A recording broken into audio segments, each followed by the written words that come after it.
This is my latest find from the pawn shops, and it's Epiphone guitar. It's model FT-145, and it's also known as a Texan. Now, don't get this confused with the Texan that Paul McCartney used to play Yesterday on.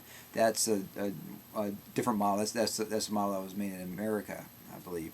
This is actually made in Japan, and in there, if you can look in the in there, you can see it's made in Japan, and also back here, it says that as well on there. It's made in Japan. So it's and like I mentioned before, anything that's made in Japan, I usually pick up because I just like the quality. This is a model I can't pin down the serial number exactly, but it's made sometime after 1970, so mid 70s, perhaps 75, 76, 71, something like that. And there, and it looks like the strap is made from the 70s too, as well. On here, it's not a bad sounding guitar, and that's what kind of drew me to it.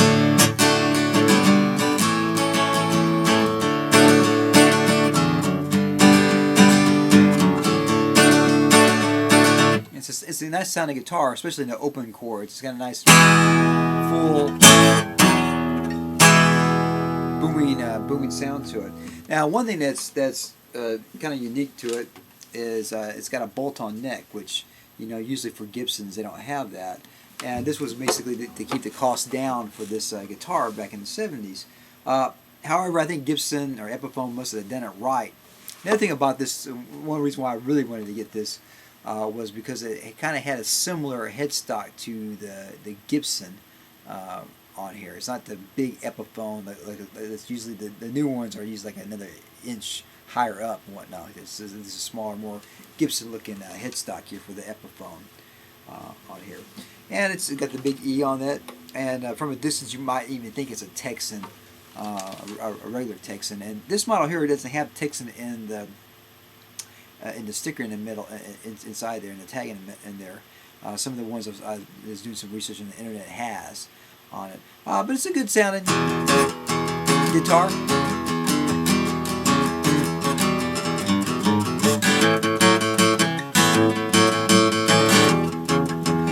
Yeah.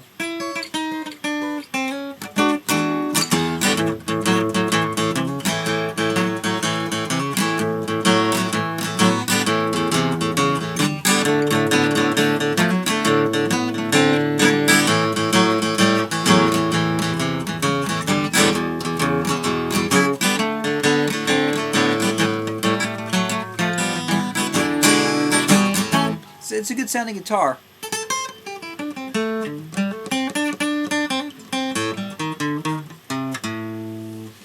Inside, I can see there's an X frame in here. It's laminated top on it, and it is unique in a lot of ways. I think it's a neat little guitar for my collection, and it has a nice little sound to it. And I'll probably using some sounds. It has a really good sound to it, and again, I think a lot of that has to do with the quality of the Japanese guitar makers back in the 70s and so forth. So, my advice: this guitar isn't worth a whole lot. Even online, you can find them pretty inexpensively. So if you find one, for like $100 range, I'd say pick it up if it plays well. But one thing like this is like, don't buy anything if you don't like it. If it didn't sound good, it didn't matter where it's made or whatnot. Okay?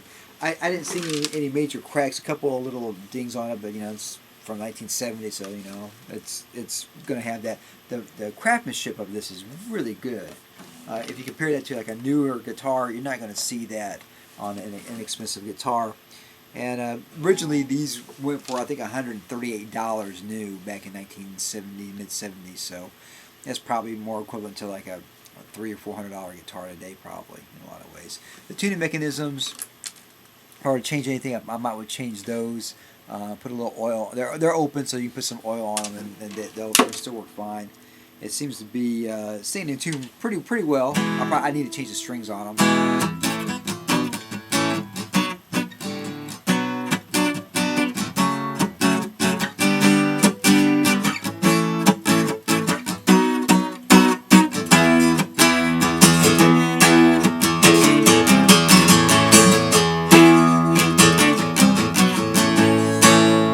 So it's a good, solid guitar. So if you get a chance and you see one of these Epiphones FT-145s, check it out and see what you think with it. And you just never know. Sometimes you get a winner. And again, I like older guitars because I like the wood to have a chance to expand and contract. And even though this is not a solid top, I still think it gets better. The wood gets better in time. And I think there's probably folks that would disagree with me totally, but even a guitar that's 5 or 6 years old, the wood has had some chance to breathe a little bit and get some character of it. And I think it's a neat looking color. I can definitely, if anything else, can use it in a period piece in the 70s if I ever make a film like that. It definitely is that. And I think the strap definitely is. And for some reason, this one was like this. There is actually a little place for another strap there, so the strap button there, so you can have that more like a regular electric guitar and whatnot. So anyways, I give this thumbs up. It has a really good sound. It plays pretty well, especially considering the age of it. It's made in Japan, so all those things kind of equal a really cool guitar to have. And you know, I think it sounds good.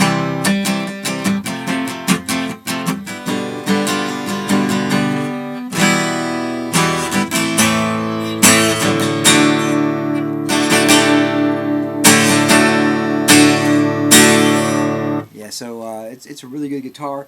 I may have it looked at a little bit later on and see if maybe lower the action just a touch. However, for the open chords, it all feels great, and even up here on the, I'm playing an A.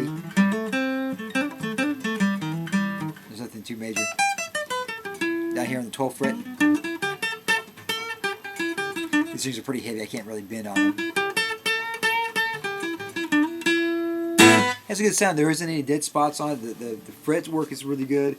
And again, you know, this guitar is you know, it's awesome. 1970s. So here it is, 70s. So keep on trucking with this guitar. So as always, rock and roll.